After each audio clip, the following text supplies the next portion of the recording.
Hi, if we could start the second presentation.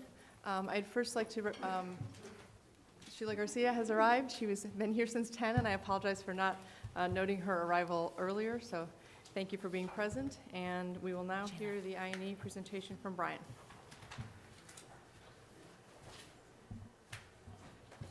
Good morning. The projector is warming up, but I'll start.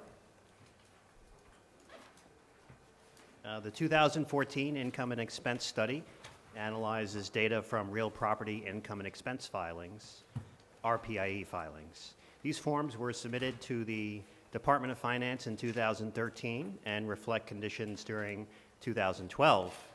We also compare this data with filings from the prior year. Our major findings of this study are, on average, in stabilized buildings from 2011 to 2012, rental income increased by 5%. Hopefully the slide will, the projector will perfect the image. Total income rose by 5.3%. Operating costs increased by 3.2%. And net operating income, NOI, grew by 9.6%. So for those who have reports, this is all on page 3, and we apologize to members of the public. We'll try and get this put together as soon as we can. Yes, thank you. I will now go on to discuss the findings of this study in detail. First, I'll briefly review the methodology used in this study. Local Law 63, which was enacted in 1986, requires building owners to file RPIE forms with the Department of Finance annually, with some exceptions. These include condos or other kinds of buildings, buildings smaller than 11 units, or buildings that have an assessed value of under $40,000. The Department of Finance matched 2013 RPIE filings, which describe 2012 conditions, with a list of rent-stabilized buildings that registered with the New York State Division of Housing and Community Renewal. Then the data was screened for errors, and those records were removed. The two data sets created were a cross-sectional sample of over 14,800 buildings that contain over 674,000 units. This data is used to compute average revenue and costs for a moment-in-time view. And we have a longitudinal sample of almost 13,500 buildings that contain over 616,000 units. This encompasses 2 years' worth of RPIE filings. In 2012, rent-stabilized property owners collected monthly rent averaging $1,226 per month per unit. Similar to prior years, units in pre-war buildings rented for less on average, $1,064, than those in post-war buildings, $1,295. At the borough level, the average monthly rent in stabilized buildings was $1,570 in Manhattan, $1,059 in Queens, $963 in Brooklyn, $928 on Staten Island, and $838 in the Bronx. In New York City, if you exclude core Manhattan, the rent was $979. And looking at median figures, the median rent citywide was $990. Many stabilized buildings supplement their rental income by selling services to tenants. Those include laundries, facilities, and parking fees, for example, and or renting out commercial space. In 2012, rent-stabilized building owners in New York City earned, on average, $1,277 in gross income per unit per month, with pre-war buildings earning less, $1,211 per unit, and units in post-war buildings earning more, $1,460. By borough, Manhattan income was the highest, with an average of $1,891 per unit. In the other boroughs, Queens averaged $1,130, Brooklyn's average was $1,030, Staten Island averaged $1,016, and the Bronx saw average income of $941. In New York City, excluding core Manhattan, the average income was $1,058. Looking at median incomes, the citywide median was $1,073. This graph shows that average monthly rent and income were highest in core Manhattan and lowest in the Bronx. At the very top is core Manhattan and upper Manhattan, and the city without the core is shown at the bottom. Average income is in dark blue, and average rent is in green. The graphs I show in the slides are also in the report if you have trouble reading them. The sale of services and commercial income account for 11.9% of the total income earned by rent-stabilized building owners in 2012. That's up from 11.4% in the prior year. Core Manhattan owners received the largest share of their income from these sources at 18.2%. In the rest of the city, gross income from services accounted for a smaller proportion of total income. It was 14.1% in Upper Manhattan, 10.9% in the Bronx, 8.7% in Staten Island, 6.5% in Brooklyn, and 6.3% in Queens. Another data source, the New York State Division of Housing and Community Renewal, DHCR, annual registration data, provides important comparative rent data to the collected rents stated in our RPIE filings. A comparison of the collected RPIE rents to the DHCR rents is a good indicator of the overall rental market and reflects both preferential rents as well as vacancy and collection losses. In comparing annual RPIE and DHCR average rents, the gap between the two in 2012 was 19.5%, which is indicated by the average RPIE rent of $1,126 and DHCR's average stabilized rent of $1,398. This graph shows the comparison between RPIE rents and rents registered with DHCR since 1990. DHCR rents are legal rents, or in other words, the maximum amount that can be charged in rent-stabilized apartments. While we know that because of vacancy and collection losses and market forces causes owners to charge lower preferential rents, owners never collect 100% of what can legally be charged for a unit. This graph shows that on average, owners collected 80.5% of DHCR rents, or the maximum allowed in 2012. That's up from 76.4% in the prior year. This gap shows that there was a decline from the prior year, which indicates that building owners are collecting a higher proportion of their legal rent rolls. Sorry, can I just, so the 80% threshold is the difference between the preferred rents are 80% of the legal rents? The collected rents are 80.5% of the DHCR legal rents. Okay. So whether that's preferred or otherwise, but they're only collecting 80% of the legal rents. 80%, yeah, takes into account preferential rents and vacancy and collection losses. Okay. Okay, we'll move on to expenses now.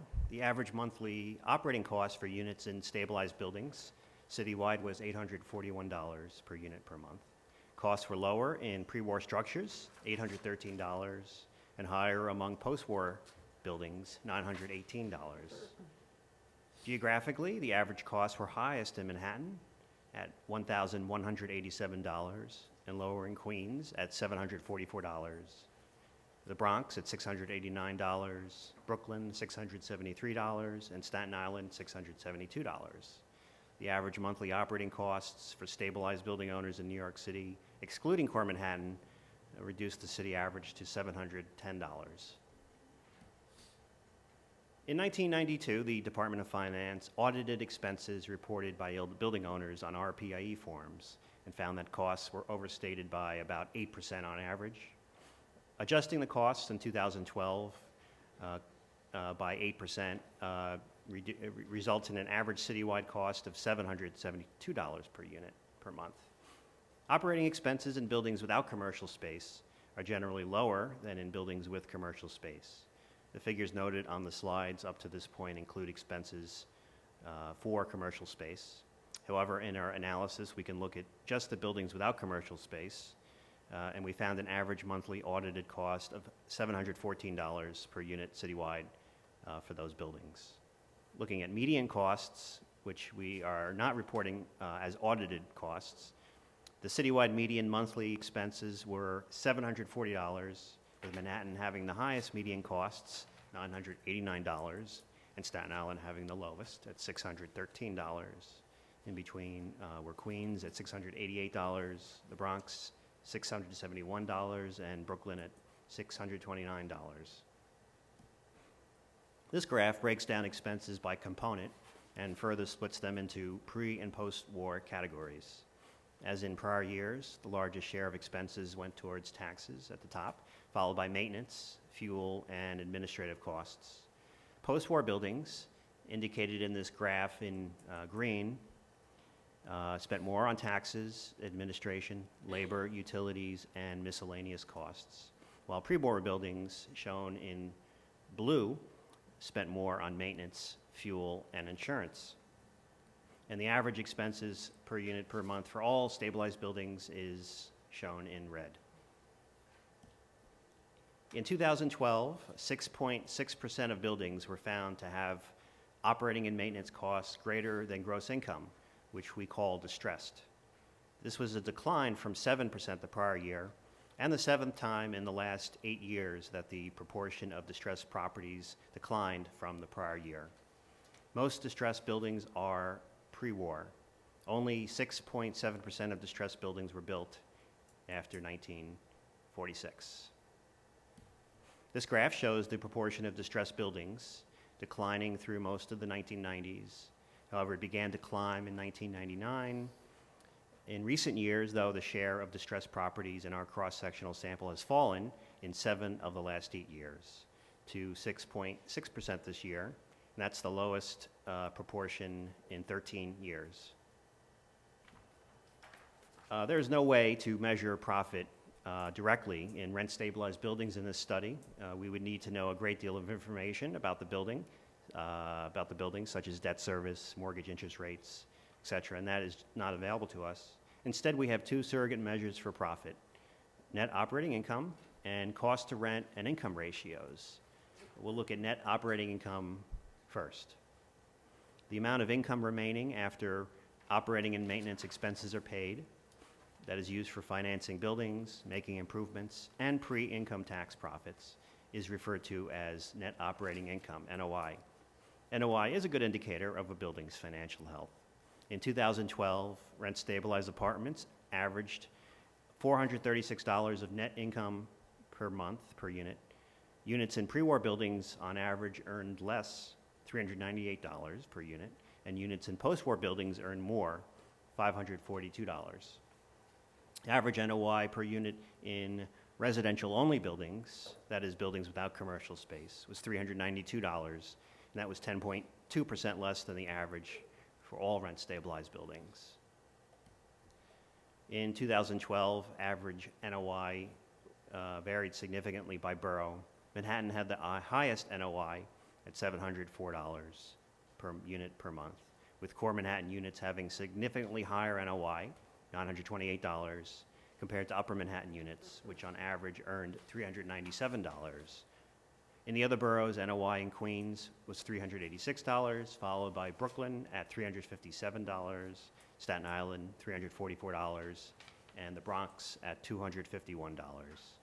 Looking at units in New York City, if you exclude core Manhattan, the average monthly NOI was $347.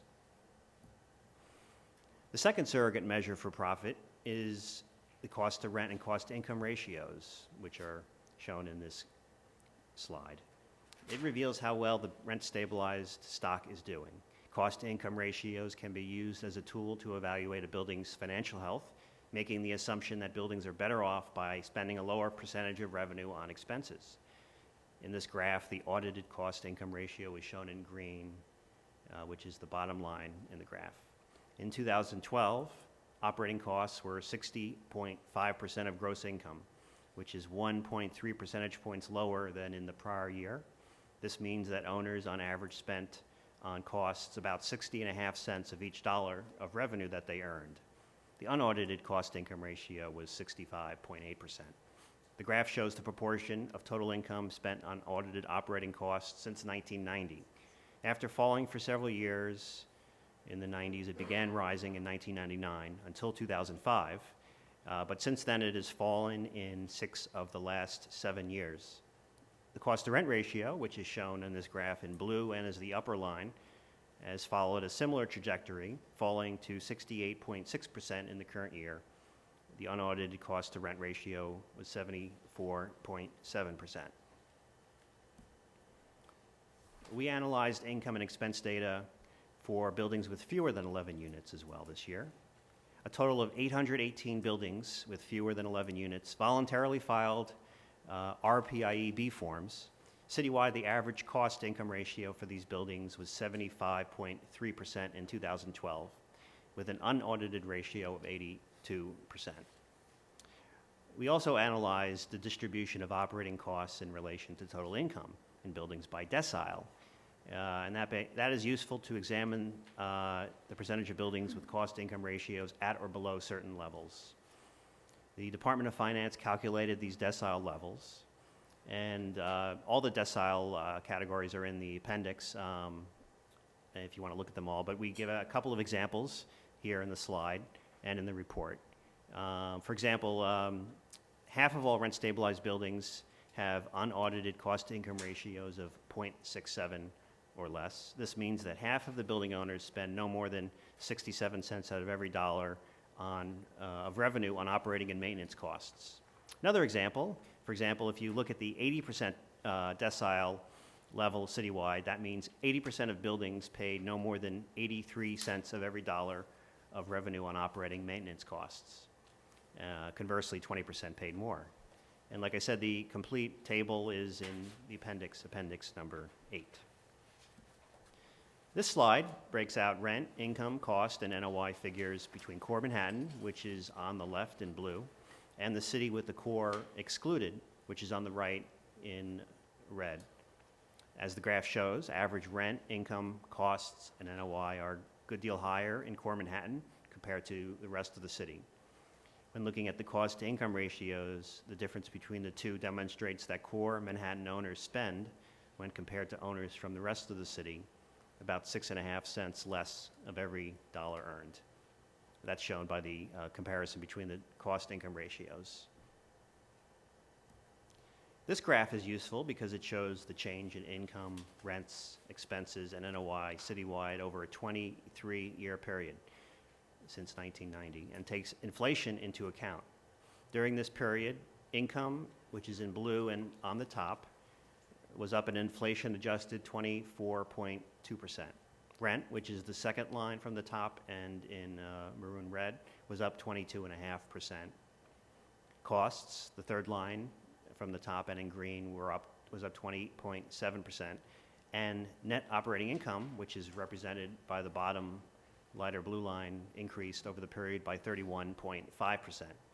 Note that this is an inflation-adjusted point-to-point comparison where the changes are shown over the period from 1990, when a significant RPIE sample size became available, to 2012, the most recent year data is available.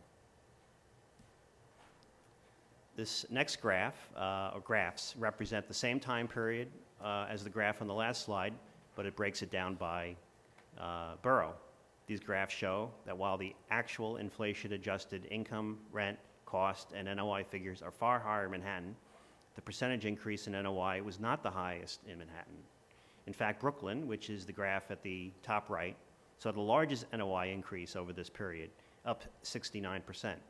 Queens, which is at the bottom left, had the second highest NOI growth, up 45%, followed by Manhattan, which is the graph at the top left, that was up 35%. And the Bronx, which is at the bottom right, was up 28%.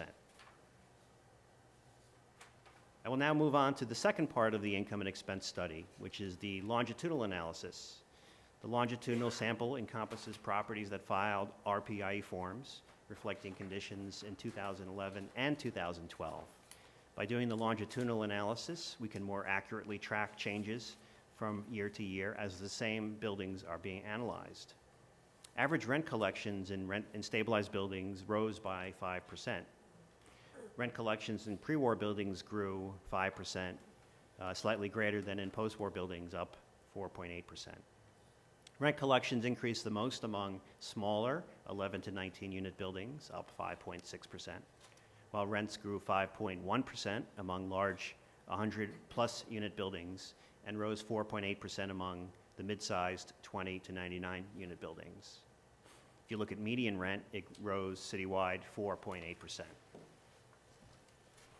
Looking at average rent collections throughout New York City by community district, Every community district this year saw increases in average rent.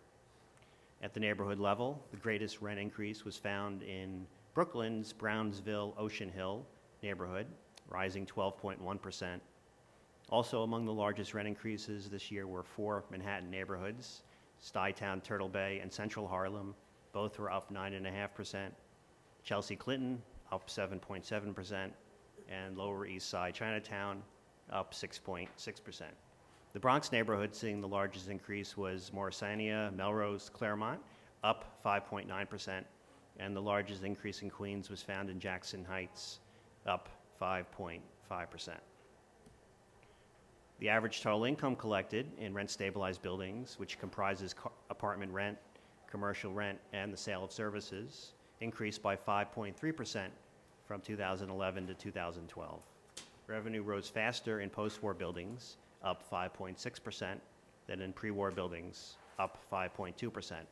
Manhattan saw the highest growth in income, rising 6.6%, followed by Brooklyn, up 4.6%, the Bronx up 4.4%, Staten Island up 4%, and Queens up 3.9%.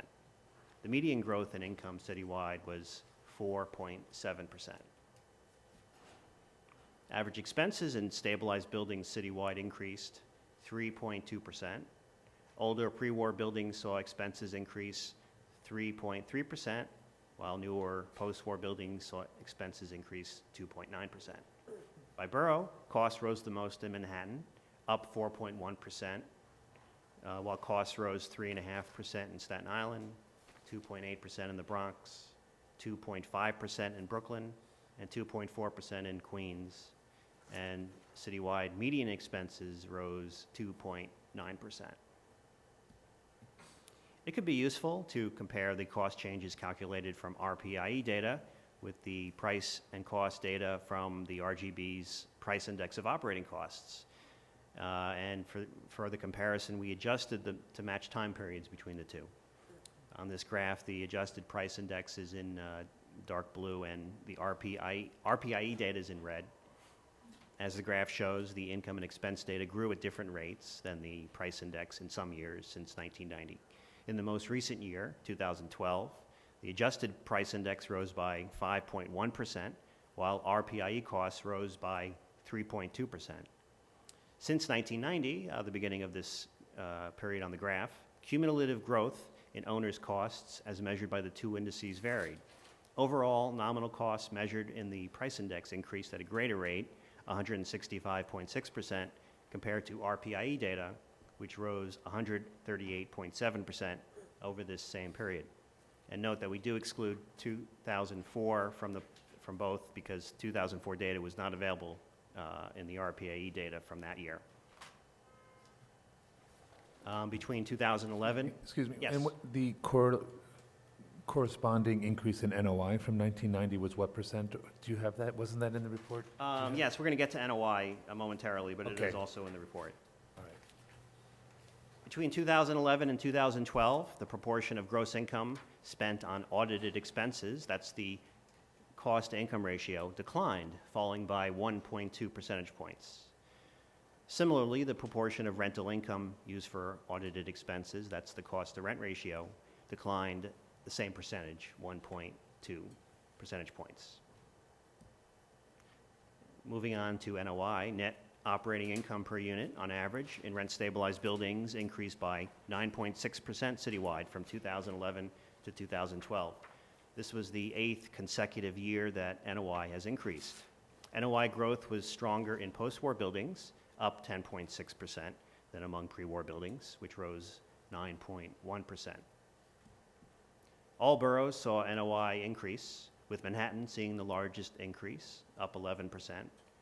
NOI also rose in the Bronx, up 9.1%, in Brooklyn up 8.8%, 6.9% in Queens, and 5.1% on Staten Island.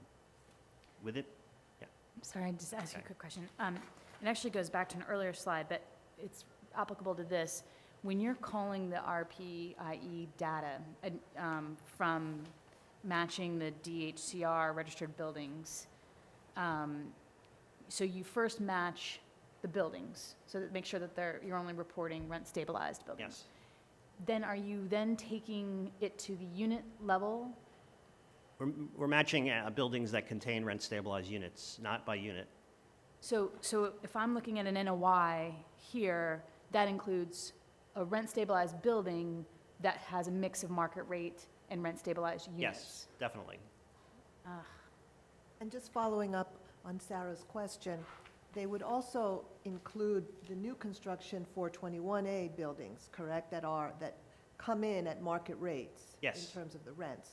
So that could also have the upward pressure on the NOI, especially in core Manhattan, for example.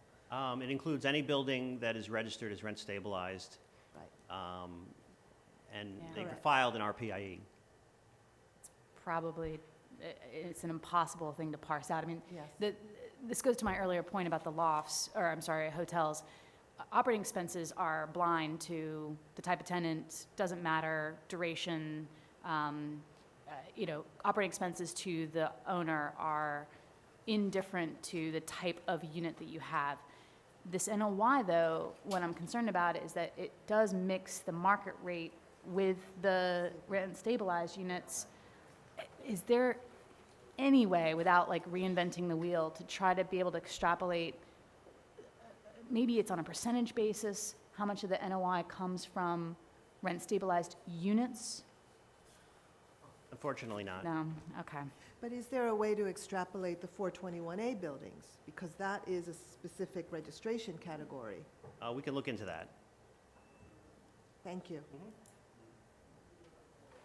Okay, I'll move on. I was discussing the NOI growth throughout the city. I believe I didn't mention Upper Manhattan growth, which actually outpaced core Manhattan NOI growth. In Upper Manhattan, NOI increased 14.3%, and in core Manhattan, it rose 10.1%. Looking at it by the community district level, changes in NOI varied widely, with the vast majority of neighborhoods experiencing increases in NOI. 2 of the 4 neighborhoods seeing the largest growth in NOI were in the Bronx, with Hunts Point Longwood up 19.7%, and Morrisania, Melrose, Claremont up 17.6%. Central Harlem in Manhattan saw NOI rise more than any other Manhattan area, up 18.5%. The North Crown Heights, Prospect Heights area in Brooklyn saw the largest growth in that borough, up 15.9%. And in Queens, NOI growth was strongest in Sunnyside, Woodside, increasing 11.9%. On the other hand, we did have 4 neighborhoods see NOI decline. The largest decline was in Brooklyn's East New York, Starrett City, with NOI declining 15.5%. Other neighborhoods seeing declines included the Rockaways in Queens, down 4.2%, Coney Island in Brooklyn, down 3%, and East Tremont, Belmont in the Bronx, down 0.5%. This table lists the average annual change in rent, income, expenses, and NOI from 1990 to the present, and it's also in the report on page 15. To summarize the findings of the income and expense study from 2011 to 2012 citywide, as shown in the bottom row of this chart, average rent growth was 5%, revenue collections increased 5.3%, and costs increased 3.2%. Because income grew at a faster rate than expenses, net operating income, which is revenue remaining after expenses are paid, grew. It was the 8th consecutive year of NOI growth. Citywide, it increased by 9.6%. Thank you, and I will now take any additional questions you might have. Does anyone have any questions, or should we move on to new business? Follow up on the, you said that a cost increase from 1990 over 165%. And the graph, the last graph, it doesn't really outline the corresponding increase in NOI over that period. It just went from year to year, I think. Well, we do have it on the NOI since 1990. We do Yeah. have it, if you look at page 10.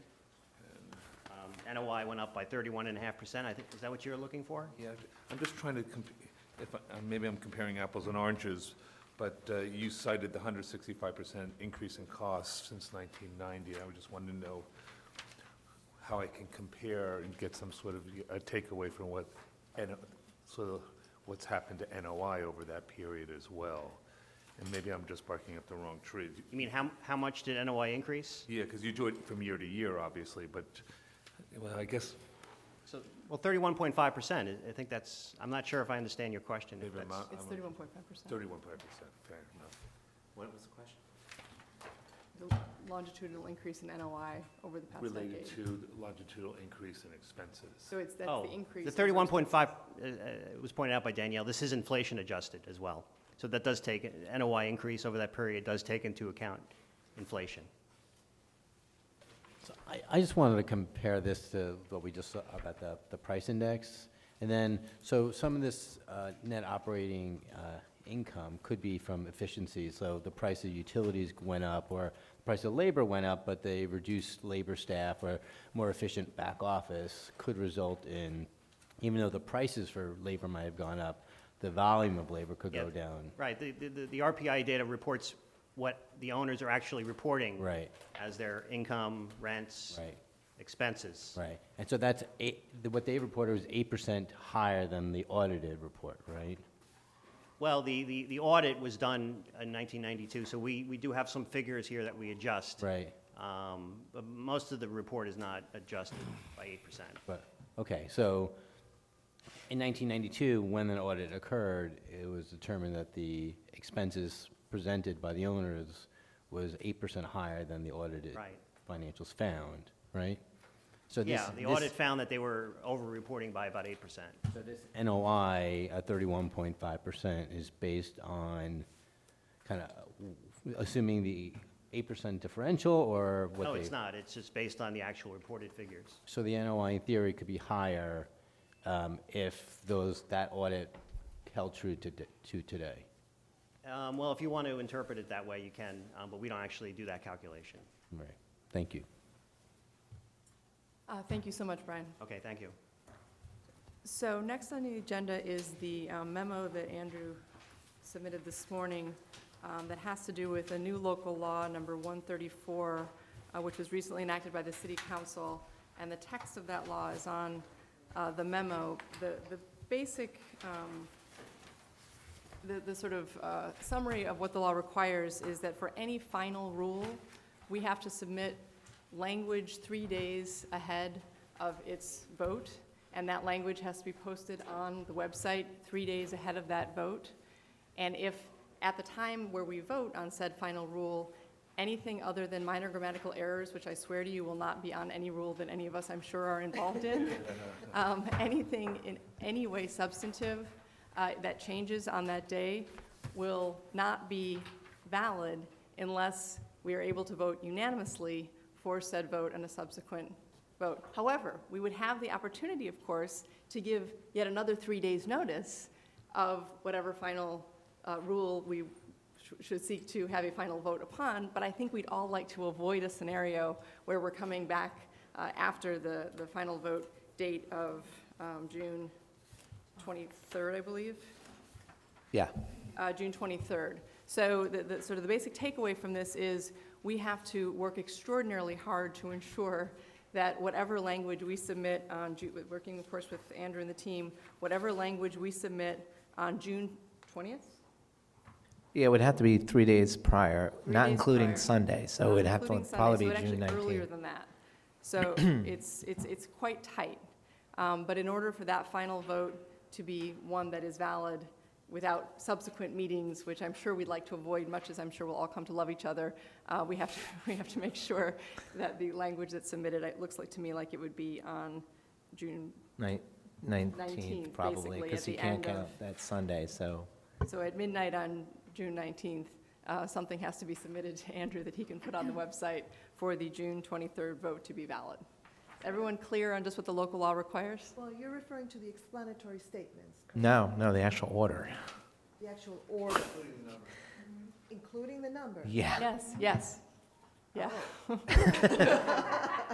Sorry. that's why the idea of a unanimous vote is, I think, unrealistic, so.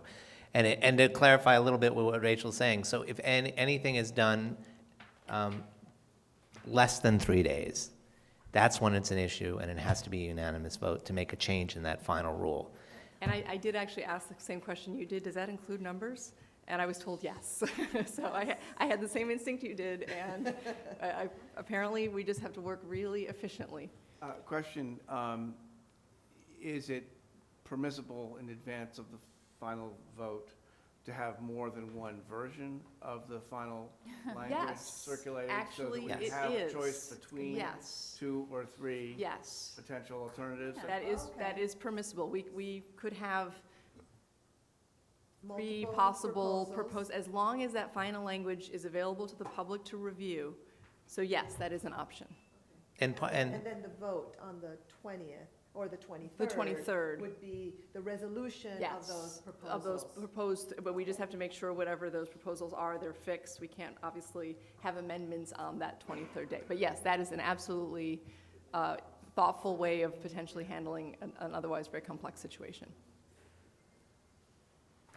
So everyone good on local law 134? Then is the suggestion that on the 20th in Queens, that we're going to use that meeting instead of taking public testimony? Oh, Or in no, addition to absolutely taking not. Public testimony to, Well, okay, when are we going to do this? yes, is okay, my great, question. great question. So I understand that in previous meetings, there was some discussion about the timing and location of the public meetings that we're planning to hold. Now, obviously. Can I jump in one, and this may address David's question.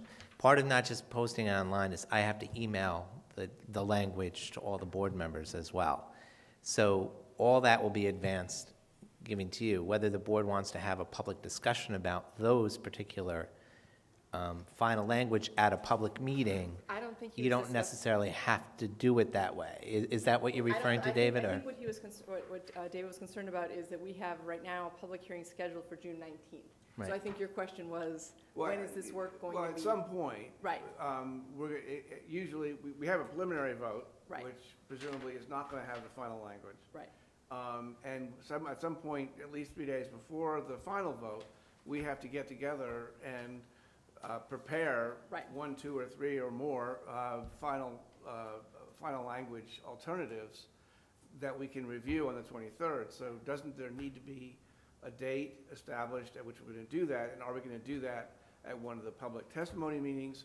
Or are we going to set one of the Thursday morning meetings? It's a terrific. To do that, I mean, at some point, we need to do that. Absolutely. The question is when. No, it's a terrific question, and so I think it does actually cohere with the discussion that it sounds like you all prompted at previous meetings about date and time of the public hearings that we intend to have. So I would love to hear thoughts about both, again, location and time of public meetings. I'll go back with Andrew and the team, and we'll figure out what's feasible. Obviously, all of this has to be coordinated. One proposal I understand is on the table is to slightly reschedule the vote on May 5th to 6 rather than 5:30. So that's on the table. And then were there other thoughts about either timing or location of subsequent public meetings? And clearly, David, you're concerned that we need to find a time where we're all going to actually be able to. It's a busy calendar. It's a very busy calendar, and it's very truncated. So were there other, I understand there might have been other thoughts about public meeting times or places. I just thought I've talked about this in the past, time to digest the materials and talk through the materials, and I don't know if we can add that on to another conversation. I kind of felt like I know there was a lot of material to get through today, and I know personally I felt like I had more questions to ask, and I felt like we're running out of time, so we can then digest the material, and then maybe come back with the staff, and then Okay. have time to do follow-up questions. There were also 2 reports that we were given from the last meeting, Right. which I have questions about as well. So I don't want to take our time now, but I do feel like there's maybe some segment of time that we can ask those questions. Andrew, is the staff available to address questions between meetings? Yeah, sure. I mean, you could certainly email me with questions, and I can address them at that point. Let's do the We had telephone we had sort of a discussion about setting some time at next Thursday's meeting as well. After the morning session, before lunch, there can be some time for discussion on the agenda if that's what people want as well, or after the last testifiers. We have the room the whole day, so that's a I possibility. had a quick question, sorry. So yes, I was the one who brought up the idea about having a chance to actually discuss these things as a team. And whether that be Thursday's meeting would be great. The other question I actually had was this Monday meeting, I think this is correct me if I'm wrong, wasn't this a fairly recent concept to have a preliminary vote? Okay, so that's mandated that we always have a preliminary vote, okay. Never Yeah, mind. it's I part was of gonna say, CAPA. maybe we could. Yeah, we've been obliged for years to do that. And Okay. ironically, the RGBs and the counties don't have to do that because they're not under CAPA, which is ironic. They don't do preliminaries. So it seems like there's general interest, and I certainly share that interest in being able to discuss the different components of the data in one sitting with all of that information digested and thought through, and perhaps, again, we can work with Andrew and Brian and Danielle to come up with sort of short forms that give us a chance to sort of compare across the different data, which are obviously all salient and important, and we need to be able to ask questions and discuss their relevant weight, as it were, to call upon Andrew. So I think that makes sense. So we'll see if really the only time available is sometime Thursday, May 1st, if there's possibly some other time available. So that seems like a great suggestion. And again, I thought there were any other thoughts apart from, again, taking obviously very seriously David's concern about the timing of the June 19th meeting. Any other thoughts about location or time that we need to take into consideration? I just want to make sure when we're on these public sessions, what time we're keeping the time open for people to come and sign up to testify. I don't have a problem starting something at 5 o'clock. I just have a concern about closing the time where people testify too early. So if someone works until 6. So yeah. my understanding from Historically, we've either, we've closed registration at either 7:30 or 8. So if someone gets there and tells us they're there by that time, that's fine. There is some problems with buildings closing, so we have to operate within that time because they're not opened all night, these locations. So do we know these locations and how late we can stay at each of these locations for the public hearings? I'm sorry? You have 4 proposed dates for public hearings. Do we know how late these sites are available? They sort of have different, I would say 10 is about the average on it. There's no one, there's no one who's closing, say we have to be out by 8. No. Oh, no. Okay. No. I've been doing this for many years, and I'm not aware that anyone has ever been unable to testify because they got there late. I mean, We generally have, even after we stopped the registrations, at the very end, we'll generally say, does anyone else have anything to testify? We've never turned anyone away. I would certainly follow that practice. That seems like exactly what one is supposed to do. Yes. Great. Okay, so in terms of dates and times, that's discussion we'd like to have. Just one more question. In the past, we've had daytime Manhattan hours for elected officials to testify. I see the Immigrant Savings Bank's an evening. Is there going to be daytime hours for seniors and other elected officials to come testify?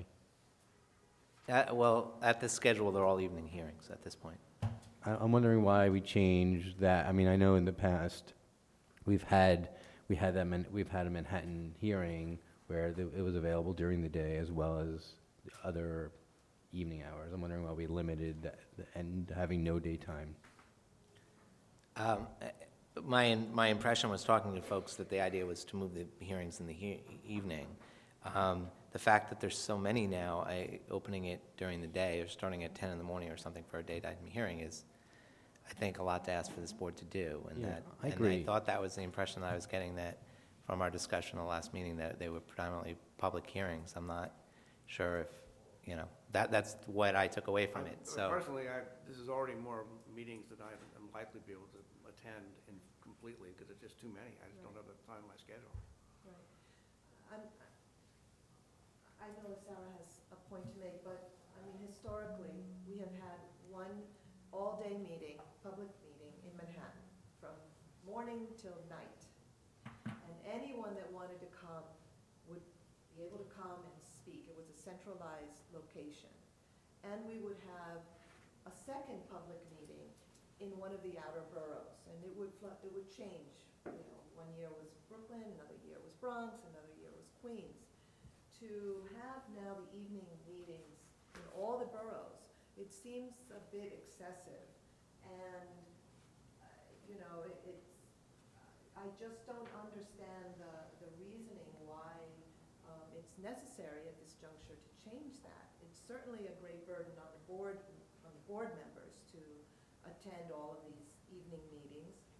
And it doesn't seem warranted when you have representatives, for example, of the tenant community that is reflective of the Bronx communities, for example, Sheila.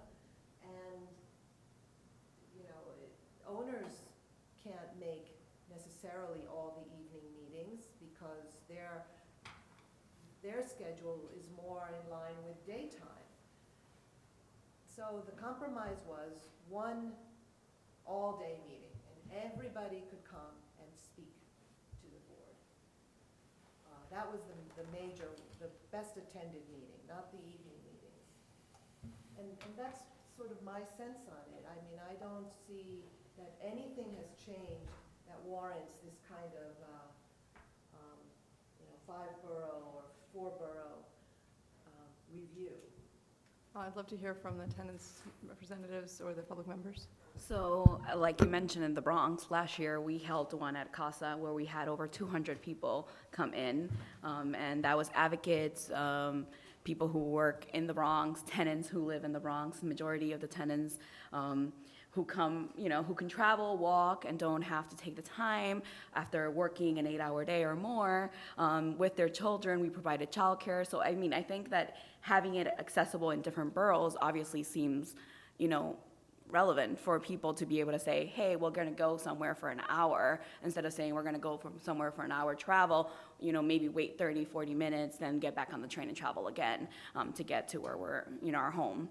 And so I think as you mentioned, from my perspective, I think that making it accessible to tenants and landlords alike is integral for us to make a decision on hearing testimonies from people.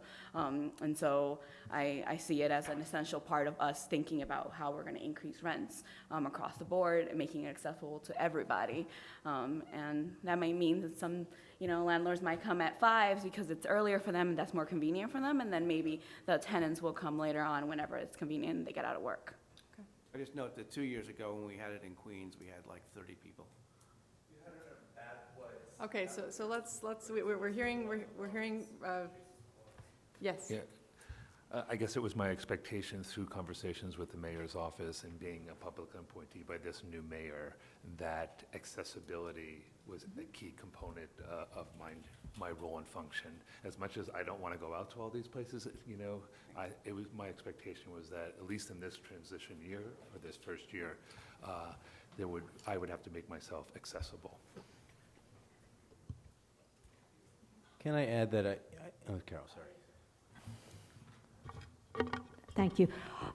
In that line, I think a part of accessibility is also the number of people for whom a daytime meeting makes more sense, and especially with elected officials, the Immigrant Bank building is probably, a block from where many of them are going to be. So. Okay. With that, yep. Harvey, final comment?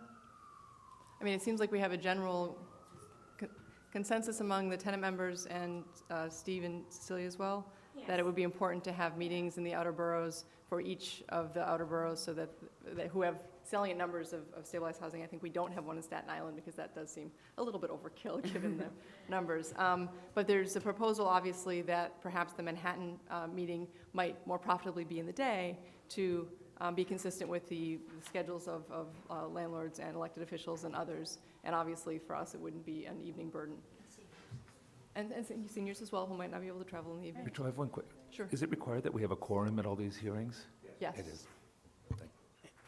And if we started earlier, like Carol's suggesting, we could do like a 12 to 6 in Manhattan, allows it during, so we don't have another evening that we're all out, but it also allows people who can be there during the day to come during the day, and people can come in the early evenings. It allows for the seniors, allows for elected officials, and there are some people in Manhattan, and if they can't, they have then 3 other places to go during the evening for their public testimony. So I think that changing those Manhattan hours will allow, I think we're fine with that flexibility.